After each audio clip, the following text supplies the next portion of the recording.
이경전은 일찍이 조선으로부터 온 것이다 라고 적혀져 있습니다.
대마도에서 1시간 거리에 위치한 이 기섬.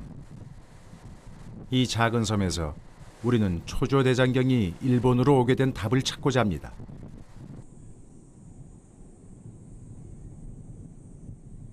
일찍부터 한국과 일본을 잇는 문화교류의 요충지였습니다. 선사시대 유적이 섬 곳곳에 흩어져 있는 이 기섬은 오랫동안 한반도의 영향을 받아왔습니다.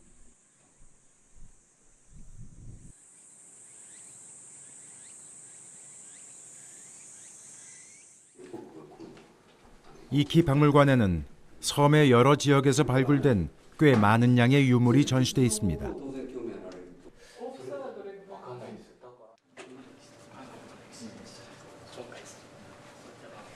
이곳에서 취재진은 매우 의미 있는 초조대장경을 만날 수 있었습니다.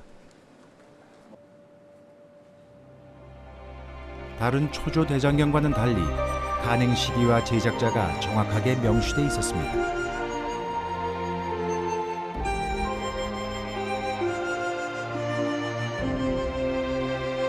이 대장경을 조성한 인물은 허진수라는 이름의 고려 사람이었습니다.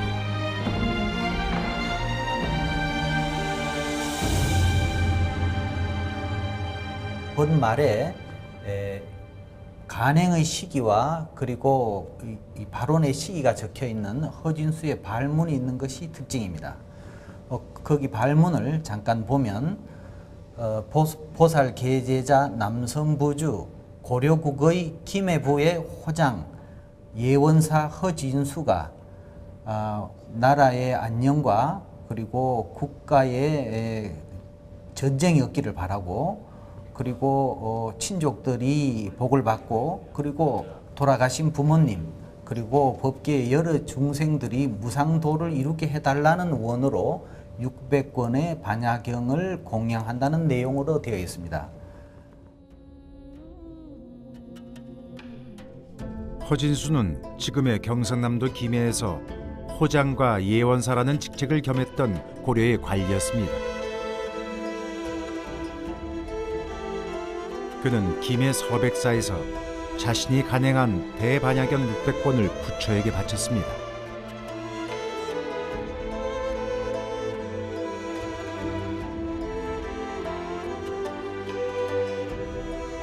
그리고 국왕의 안녕을 기원하고 나라의 평화가 깃들길 소망했습니다.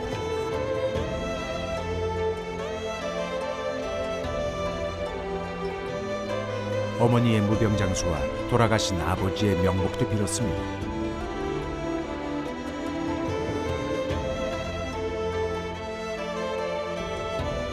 그런데 김해 땅에 있었던 대반야경이 어떻게 일본의 작은 섬 이키에 당도하게 됐을까요?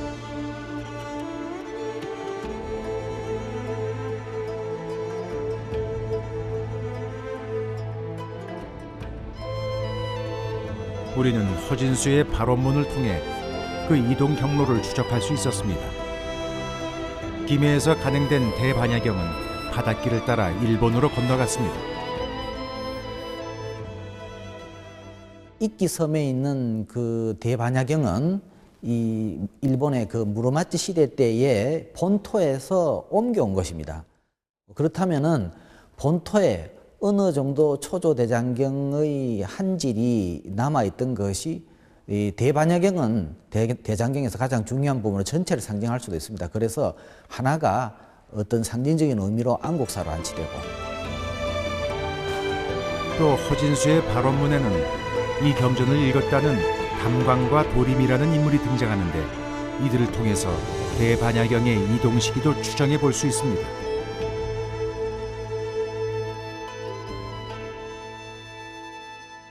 담광과 그리고 도림의 기록은 고려 말 14세기에도 나타나고, 그리고 세종 때 1420년의 기록에도, 왕조실록에도 나타나는 사람입니다. 따라서 적어도 전래의 시기는 고려 말에 분명, 그 이전에 분명히 전래되었던 것으로 추정됩니다.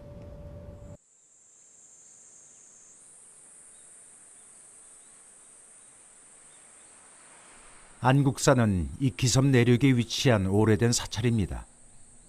인적이 드문 작은 절이지만 초조대장경의 이동 경로, 그 비밀을 간직한 대반야경이 보관돼 있던 유서 깊은 곳입니다.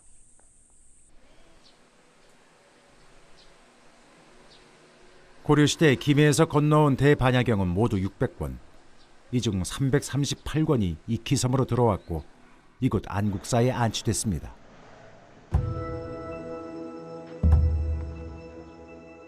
한반도와 일본 열도 사이에 위치한 이키. 이 작은 섬에까지 초조대장경이 들어온 것은 대장경이라는 새로운 문물을 갈구했던 동아시아 사람들의 열정을 보여주는 것이라 하겠습니다.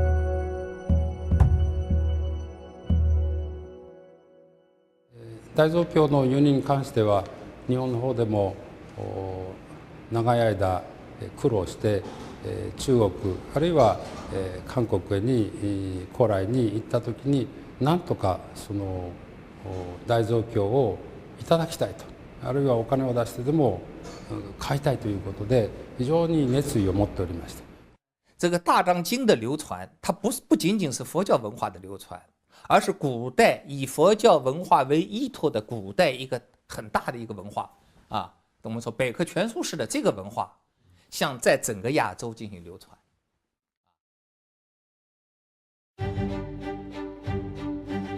지금으로부터 꼭 1000년 전 고려의 8번째 왕 현종은 북송으로부터 대장경을 수입한 후 목환대장경을 제작하는 대역사에 착수했습니다. 수많은 승려와 관료, 각수와 목수가 동원됐으며 고려의 기술력과 문화적 역량이 총결집됐습니다. 하지만 당시 고려는 거란과 전쟁 중이었습니다. 왕실과 조정이 피난길에 오를 만큼 위기였던 시대. 그런데도 고려는 왜 대장경을 그것도 목판으로 제작하고자 했을까요?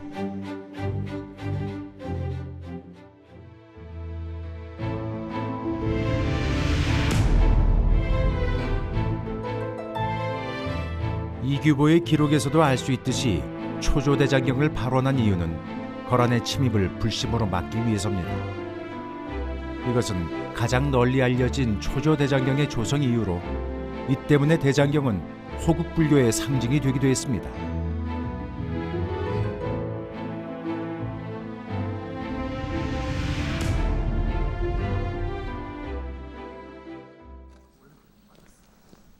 북한 땅 개성에 위치한 고려박물관.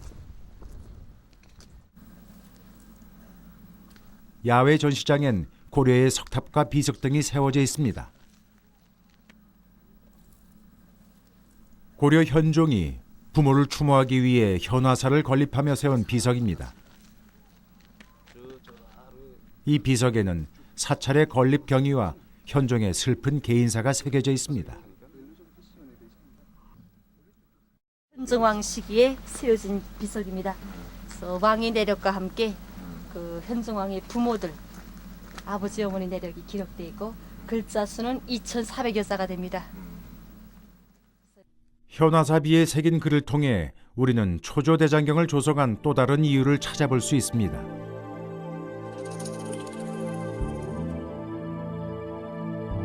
비문에 따르면 부모의 명복을 빌고자 사찰을 짓고 대반야경 600권과 삼본 화엄경, 금강명경, 묘법 연화경 등을 목판에 새겨 현화사에 비치했다고 합니다.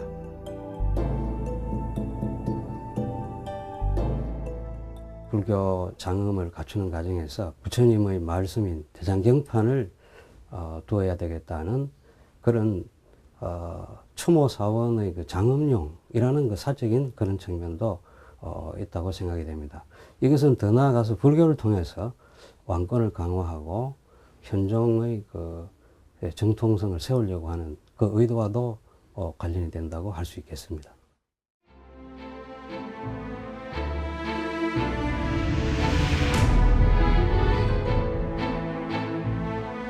고려는 매우 개방적인 국가였습니다.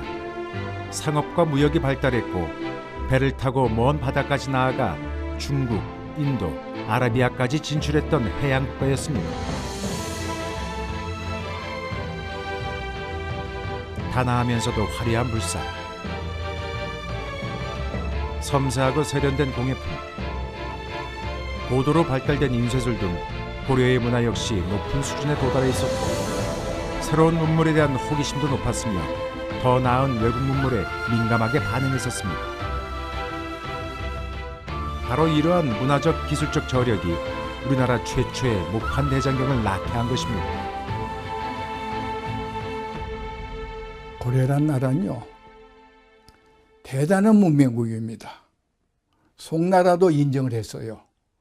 이 당나라 때부터 신라는 군자의 나라라, 우리와 다름없는 그 학문을 가졌다, 이렇게 평가를 했거든요. 이렇게 아주 고도로 발달된 문화국이었습니다. 인쇄술도 발달돼, 경제력도 있었어, 신앙심도 있어. 이래서 그 문화적인 욕구와 자긍심에서도 그 대장경을 만들려는 이욕이 생기는 겁니다. 그렇다면 5,000권이 넘는 대장경의 판각 작업은 언제 어떤 식으로 진행됐을까 궁금해집니다.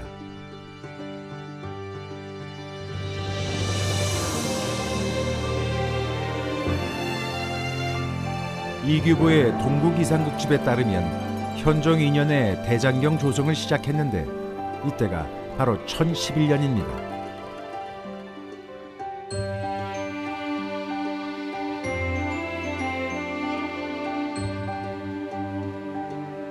현종 때의 대장경 판각 작업은 18년간 이어집니다. 그리하여 1029년 1차 판각 작업이 완료됩니다. 이는 고려사 권5에 따르면 현종 20년에 판각을 완료하고 이를 축하하는 의례를 열었다는 기록을 통해 알 수 있습니다.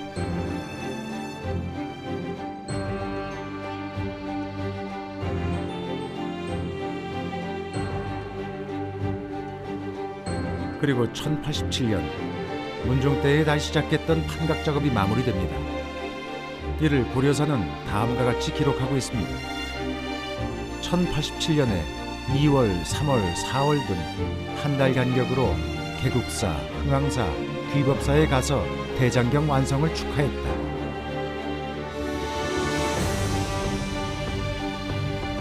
(5,000권이) 넘는 초조 대장경을 조성하기 위해선 불경을 집대성할 학문적 역량과 문화적 저력이 필요합니다. 단시간 내에 많은 목판을 짜고 새길 수 있는 축적된 과학기술과 인쇄술, 경제력을 갖춰야 합니다. 고려는 이 모두를 보유하고 있었기에 송나라에 이어서 세계에서 두 번째로 목판 대장경을 조성할 수 있었습니다.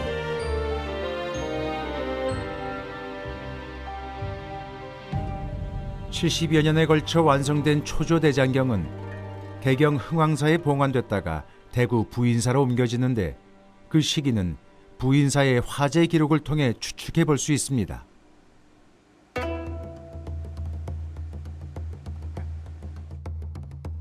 이규보의 동국이상국집에 따르면 부인사에 대형 화재가 난 것은 고종 19년, 몽고 전란이 한창이던 1232년입니다.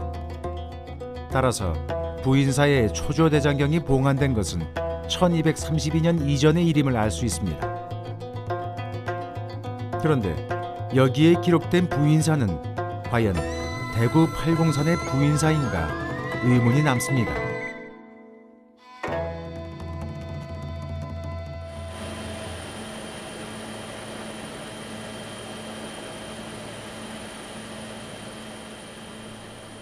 대구 팔공산에 위치한 부인사.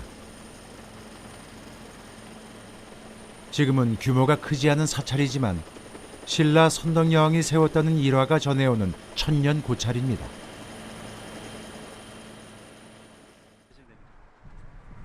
그렇다면 그 당시 부인사의 규모는 어느 정도였을까?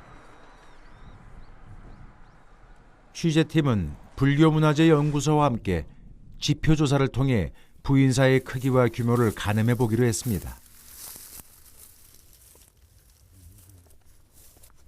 부인사 일대에는 건물의 축대와 석탑의 일부가 흩어져 있고 본당에서 멀리 떨어진 여러 유허지에서도 많은 양의 기와 조각과 도자기 파편이 발견됐습니다. 이건 고려 후반인데 고려 때 것 같은데요. 와가 저게 빨간 거 보이죠? 예. 그 측면 그 부분 잡으면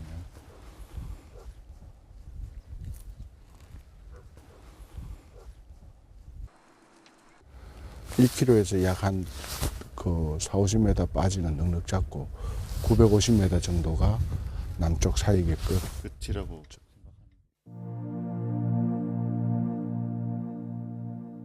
지표조사 결과를 근거로 옛 부인사의 크기도 추정해봤습니다. 고려시대 부인사는 현재의 사찰 주요 건물에서 남북으로 1km, 동서로 500m가량 더 확장된 모습일 것으로 추정됩니다. 산으로 둘러싸인 분지 안에 위치하고 사찰을 중심으로 하나의 마을을 형성할 만큼 매우 큰 규모의 사역지를 이루고 있었습니다. 부인사가 위치한 팔공사는 그 오악종의 중악에 해당이 됩니다. 그리고 신라 때의 국가 제사 체계로 보더라도 이 중악은 그 중사에 해당이 됩니다. 대사, 중사, 소사 할 때 중사에 해당하는 아주 비중 높은 산이라고 볼 수가 있습니다. 그래서 여기에 위치한 부인사는 일단 국가에서 매우 중시하는 국가사찰이다 이렇게 생각할 수가 있겠습니다.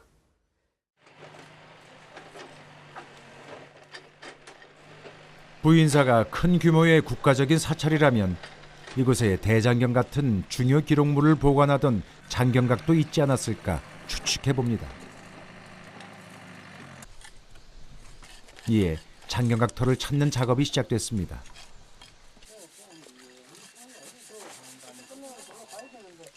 (1986년에) 처음으로 지표조사를 했고 이어서 89년과 91년, 92년 세 차례에 걸쳐 발굴조사 작업을 시행했습니다. 이때 유어지에선 신라와 고려의 기와 조각이 많이 발견됐습니다. 특히 부인사라는 글씨가 선명한 와편이 발굴돼 사찰 이름에 대한 역사성이 증명되기도 했습니다.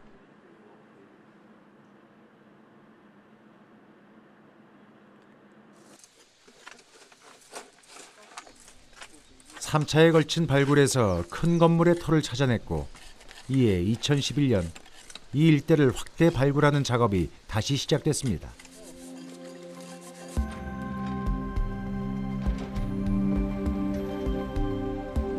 그 결과 장경각으로 추정되는 대형 건물이 있었음을 알 수 있게 됐습니다.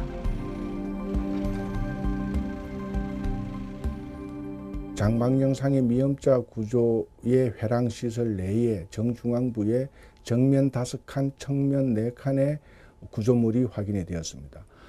정면 5칸, 측면 4칸의 구조는 남아있는 적심상으로 봤을 때에 거의 2m에 가까운 아주 대규모의 적심군이 질서정연하게 확인이 되었는데 이러한 것은 아마도 정각의 구조가 단층이라기보다는 중층에 가까운 구조를 하였을 것으로 추정이 됩니다. 부인사 장경각은 정면 5칸, 측면 4칸의 건물과 함께 이를 둘러싼 30개의 기둥으로 구성된 1층과 여기에 건물을 하나 더 올린 2층 구조물일 것으로 추정됩니다.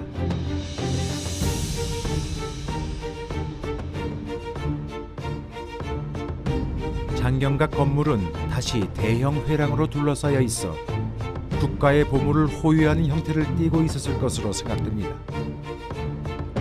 이러한 형태의 구조물은 고려와 조선시대의 왕조실록 같은 국가의 중요 기록물을 보관하던 사고와 유사합니다.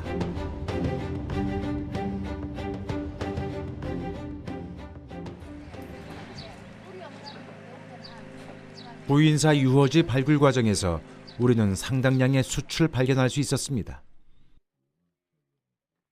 이곳에 대형 화재가 있었던 겁니다. 불이 날 때 발생하는 뜨거운 열은 흙을 붉게 만들었고 건물과 나무는 숯으로 변해 오랜 세월 땅속에 묻혀 있었던 것으로 짐작됩니다.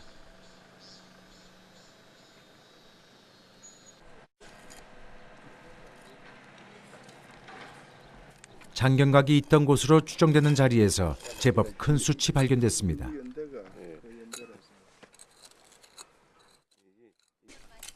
둥글게 다듬은 모양이 목재 건물의 일부가 아닐까 싶었습니다.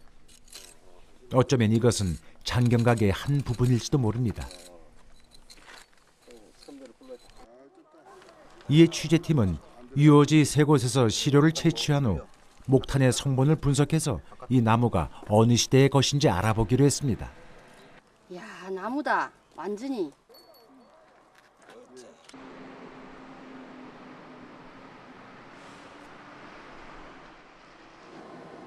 먼저 유물의 연대를 측정하는 데에 가장 널리 이용하는 방사성 탄소 연대 측정법을 동원하기로 했습니다. 생물이 죽으면 호흡을 멈추게 되고 방사성 탄소비가 고정됩니다. 따라서 이때의 탄소비를 측정하면 생물이 살았던 연대를 추정할 수 있습니다.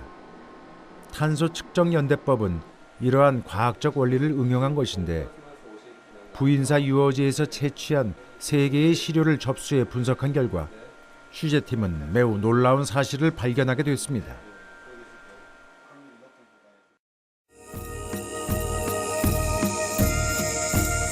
두 개의 시료는 1115년 전후의 것이고 나머지 1개는 675년 무렵의 것으로 추정된다는 사실입니다. 이 연대들은 나무를 건축 재료로 사용하기 위해 벌목한 시기를 뜻합니다.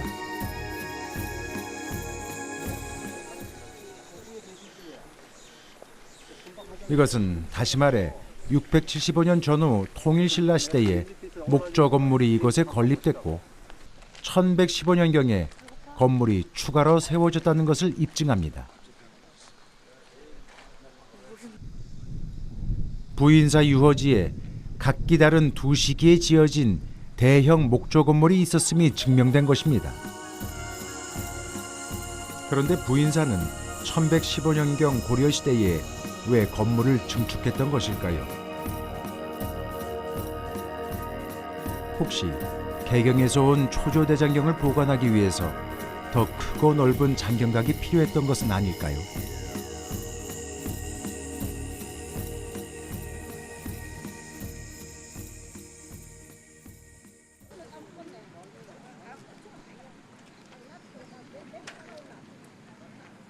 유허지의 목탄이 목조 건물의 일부임을 확인한 취재팀은 화재가 발생했던 시기를 좀 더 자세히 알아보기로 했습니다. 이번엔 고지자기 연대 측정법을 이용했습니다. 땅속의 암석은 과거로 거슬러 올라갈수록 현재와 다른 지구자기장의 방향을 나타내게 되는데 이를 응용해 유물과 유적의 연대를 측정하는 것이 고지자기 연대 측정법입니다.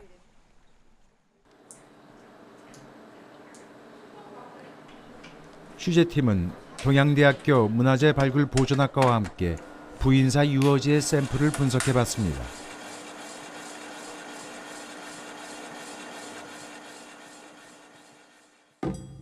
측정 결과 또다시 놀라운 사실이 밝혀집니다.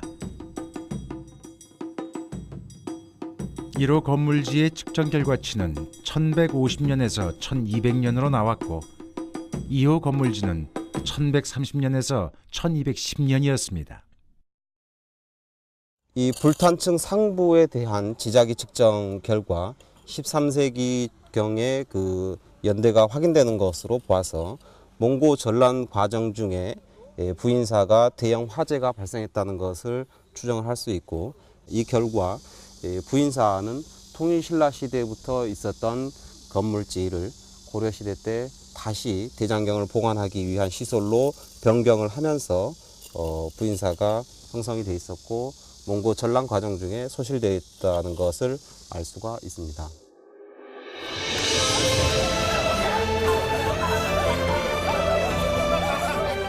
(1232년) 몽고 전란 중에 발생했다는 부인사의 대형 화재.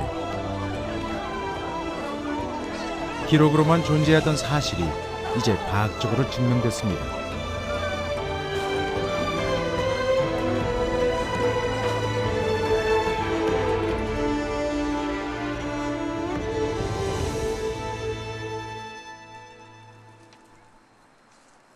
부인사는 우리나라 최초의 목판 대장경을 보관했던 사찰입니다.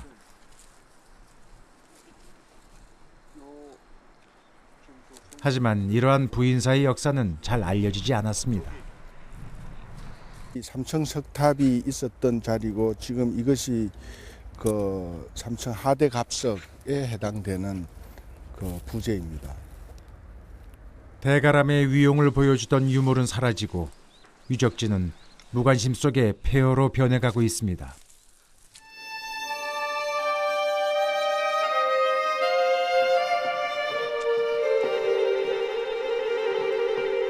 포도넝쿨로 뒤덮인 단간지주. 그 아래엔 불에 탄 대장경 목판의 조각이나 장경각 유물이 묻혀 있을지도 모릅니다. 옛 부인사터가 무관심 속에 방치되어 있는 동안 부인사의 역사도 잊혀지고 초조 대장경에 대한 기억도 사라져갈 것입니다.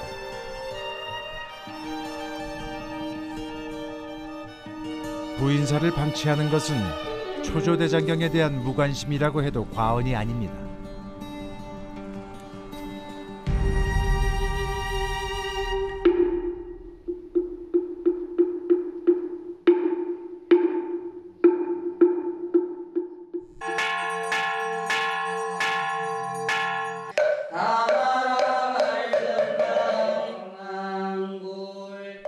따라서 부인사에 대한 재조명은 세계적인 목판 인쇄술과 문화적 역량을 보여준 초조 대장경의 역사적 가치를 정립하는 일입니다.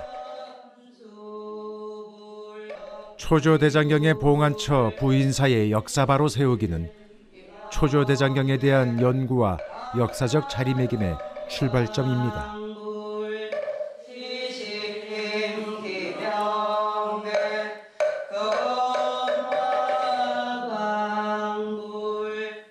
(2011년을) 맞이해서 잠깐의 이벤트로 머무르는 그런 일이 없었으면 좋겠고요.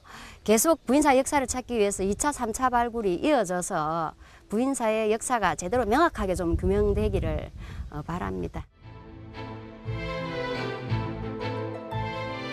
983년에 완성된 북송 대장경이 고려에 전래된 것은 991년입니다.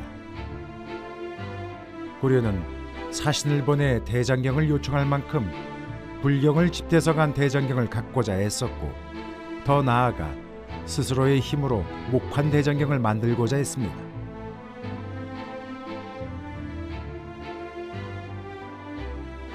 (998년) 거란의 침략으로 국가적 혼란이 커지던 중 1011년 현종은 마침내 목판 대장경 조성을 공포하고 북송 대장경을 저번으로 해서 대규모 판각 작업에 착수합니다.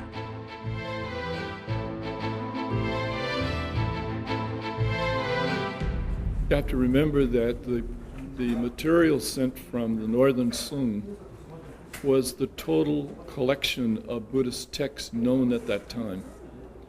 So naturally the Koreans would want to reproduce that because it was the whole of the Buddhist canon in Chinese as it was known. So that's why it's Northern Sung material and Korean 목판 대장경을 만들기 위해 고려가 선택한 방법은 복각이었습니다. 고려인들은 송에서 가져온 대장경을 필사한 후에 이를 뒤집은 상태로 목판에 붙인 다음 그대로 판각을 했습니다.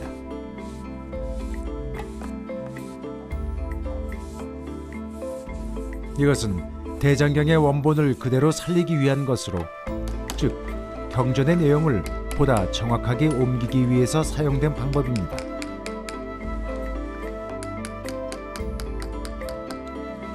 그런 이유로 북송 대장경과 초조 대장경은 많은 부분이 일치하고 형태와 체제도 거의 유사합니다.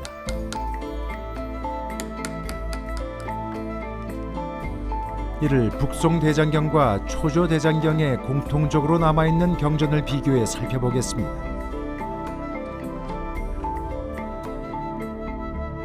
초기 불교 경전의 대표로 손꼽히는 자바암경.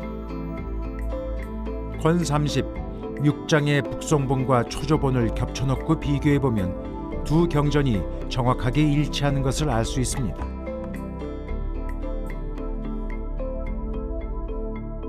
하지만 초조본은 북송본의 단순한 복각판은 아니었습니다.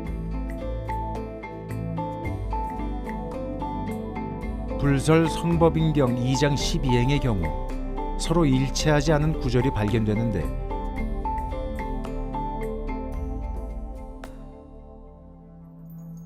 북송본과 달리 초조본엔 떠날 이라는 글자가 하나 더 추가되어 있습니다. 이 대목은 헤어지게 되니 욕망에서 벗어나 멸진하게 된다라는 내용으로 글자 이가 하나가 아닌 두 개일 때 문장이 정확해지고 자연스러워집니다. 또 2장 16행에선 잘못 표기된 것을 바로잡은 사례가 보입니다. 이름하여 성법인이라고 한다라는 구절에 북송판에 잘못 표기된 유자가 초조본엔 왈자로 수정되어 있습니다.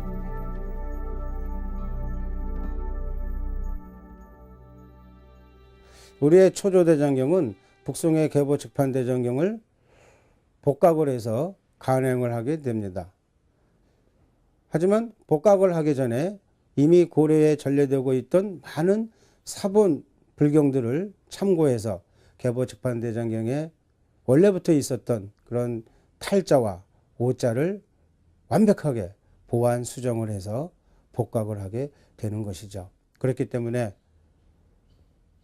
대장경으로서의 정확성이 상당히 높은 그런 대장경으로 다시 태어날 수 있게 되었던 것입니다.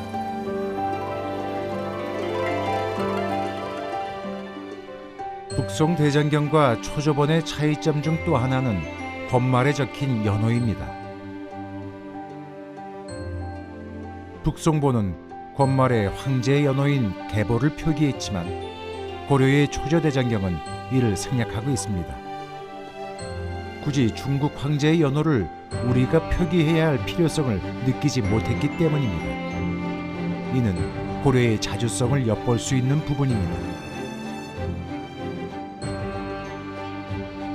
우리의 초조대장경은 판각을 완료한 이후에도 오류를 바로잡아 나갔습니다. 비군이전 권 2의 9장 3행의 경우 경판의 일부를 파내고 새로 나무를 깎아 넣어 수정한 매목의 흔적이 발견됩니다. 이는 목판의 수축을 통해 알 수 있습니다.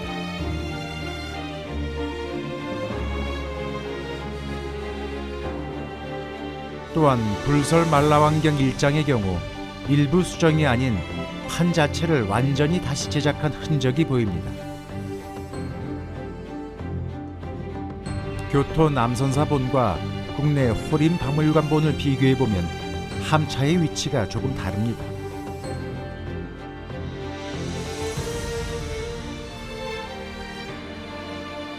뿐만 아니라 21행과 22행의 글자도 다르게 배열되어 있습니다. 이는 두 판본이 서로 다른 것으로 같은 판을 2번 이상 판각했음을 알 수 있습니다.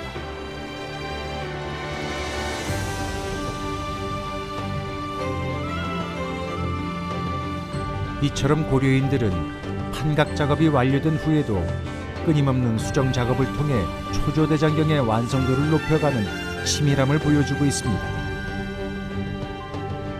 바로 여기에서 우리는 초조대장경의 독자성과 우수성을 찾아볼 수 있습니다.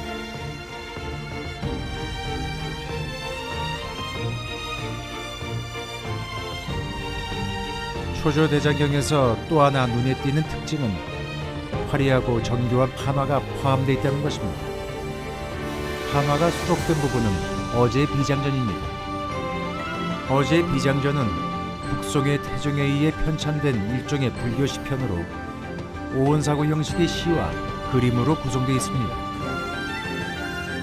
어제 비장전의 판화는 불교 경전의 내용을 담고 있지만 불교적인 내용뿐만 아니라 산과 물, 풍경의 모습을 세밀하게 조각한 것이 특징입니다. 자연 속에서 살아가는 인물들의 일상적인 모습을 정밀하게 묘사함으로써 풍속적인 면을 강조하고 있는 것입니다. 이 어제비정전 판화는 그 그림 화적이 없는 고려 시대의 그 회화의 경향 이런 거를 알려준다는 점에서 굉장히 의미가 깊고요. 또 판화사적으로 볼 때는 밑그림을 아주 섬세하게 이지러짐도 없고 섬세하게 판각한 고려 시대의 그 높은 판각수를 보여주는 중요한 작품이라고 얘기를 할 수가 있겠습니다.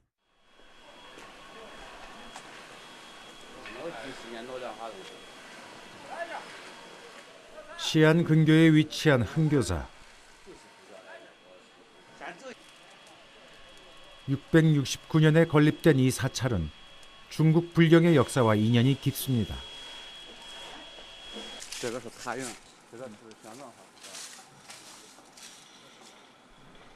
흥교사의 서쪽 안뜰에는 불경의 한역화 사업을 주도했던 현장과 그의 제자 원측과 규기의 사리탑이 세워져 있습니다.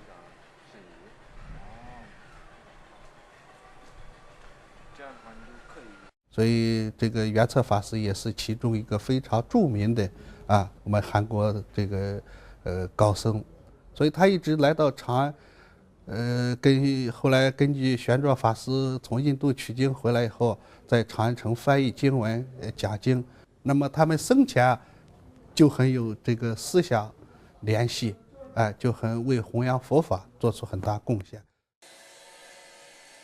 원측은 신라의 왕손으로 15세가 되던 해 당나라 유학길에 올랐습니다.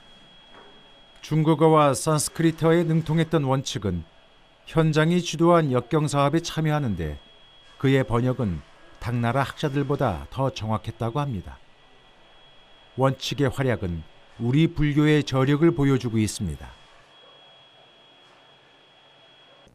그 당시에 그 불교 사상이라고 하는 것은 중국의 견조서도 절대 뒤지지 않는 그때 첨단의 어떤 그런 수준을 유지하고 있었다. 가령 우리가 잘 알고 있는 뭐 원효라든가 그다음에 이제 더군다나 지금 저 장안의 서안의 그 흥교사에 가보면은 그 원측의 그 탑이 있죠. 그런 원측이라는 인물이라든가 그래서 그러한 어떤 그 사상적인 소위 그 우월성이라 할까 그것이 배경이 돼서 뭐 고려 시대 때도 역시 그 대장경의 그 판각 작업이 이루어지지 않았는가 이런 생각을 합니다.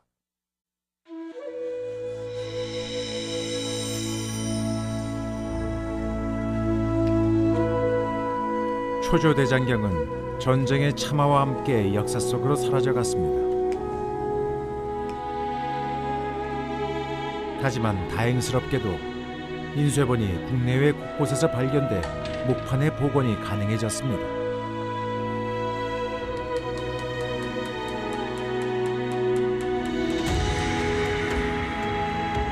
이에 취재팀은 금강경과 어제비장전 두 개의 목판을 제작하기로 했습니다. 1000년 전 목판을 만들었던 당시의 조건에 맞춰 최대한 원형에 가깝게 판각 작업을 시작했습니다. 1000년 전에 만들어졌던 판화가 이렇게 정교하고 섬세할 줄 사실 제가 몰랐습니다. 조각을 하면서 그 후대에 만들어졌던 순응엄경이나 금강경 변상도보다 훨씬 정교하고 뛰어난 판화였습니다. 제가 한 6개월 정도 해서 이 작품을 마쳤지만 이런 판화는 정말 제가 만나서 판화를 한다는 것 자체가 가슴이 설렐 정도로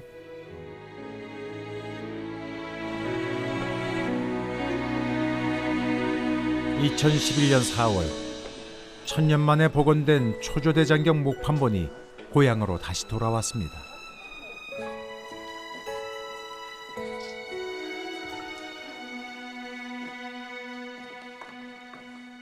이날이 오기를 오랫동안 기다려온 부인사의 노스님. 목판을 받아든 그 역시 가슴이 벅차오릅니다.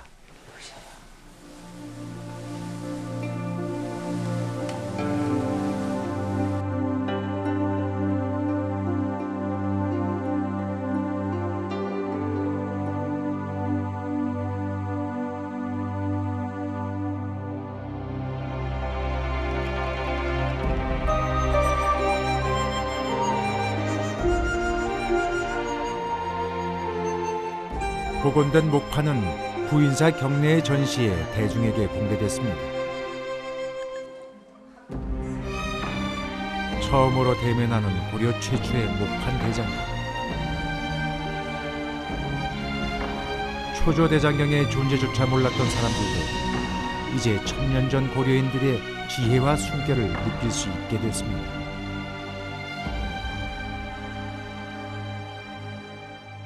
천년 만에 돌아오신 초조대장경을 보니 가슴이 너무 뭉클하고요. 잘 모셔서 많은 사람들이 우리 역사와 문화를 좀 바라보고 신심을 좀 고취했으면 하는 바람도 있고요. 그러면 농강을 시작하겠습니다. 이것은 미세상용 안림문에 속수되는 것이로다. 이렇게 해석했거든요. 초조대장경은 불경을 집대성했다는 종교적 의의를 뛰어넘어 경전의 대중화를 꾀했다는 점에서 그 가치를 높이 평가할 수 있습니다. 그 마음 자체가 부처가 되는 법이라 이렇게 좀 느꼈습니다.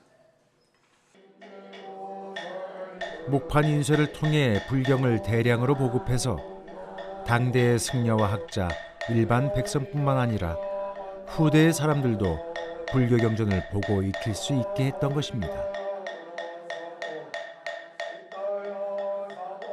경전이 있었기에 종교는 자기 체계를 잡을 수 있었고 대장경의 목판 인쇄를 통해 종교는 일반 대중 속으로 더 깊이 들어갈 수 있었습니다.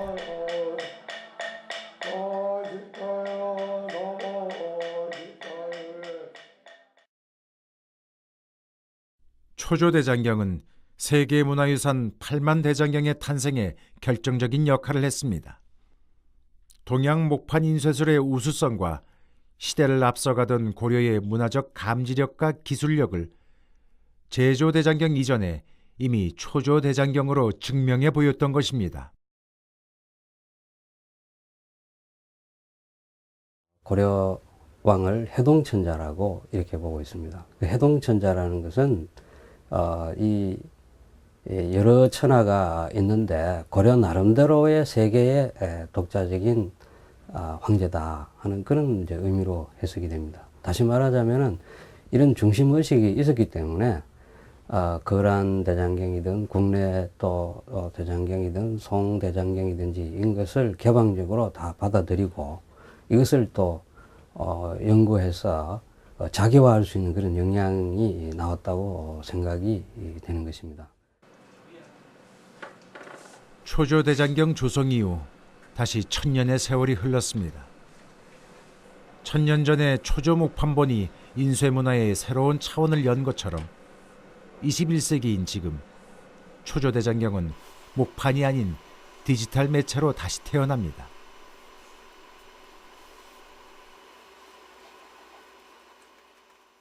아재바라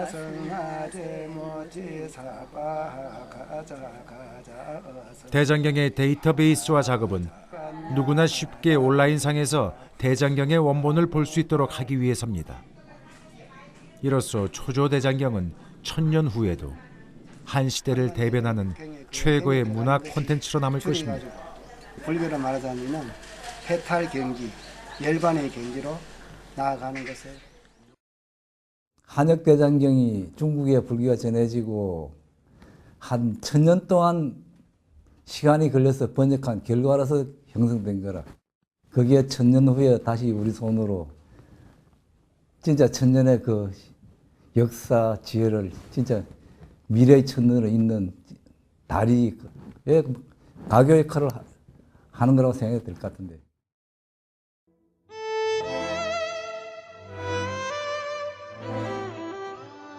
대장경의 여정은 부처의 고행길처럼 험난한 것이었습니다. 인도에서 시작해 히말라야를 넘고 고원과 사막을 건너 깊고 긴 강을 따라 한반도에 도착한 대장경은 고려인의 종교적 열정과 높은 수준의 문화를 만나 세계에서 가장 방대하고 완성도 높은 목판 대장경으로 다시 태어났습니다.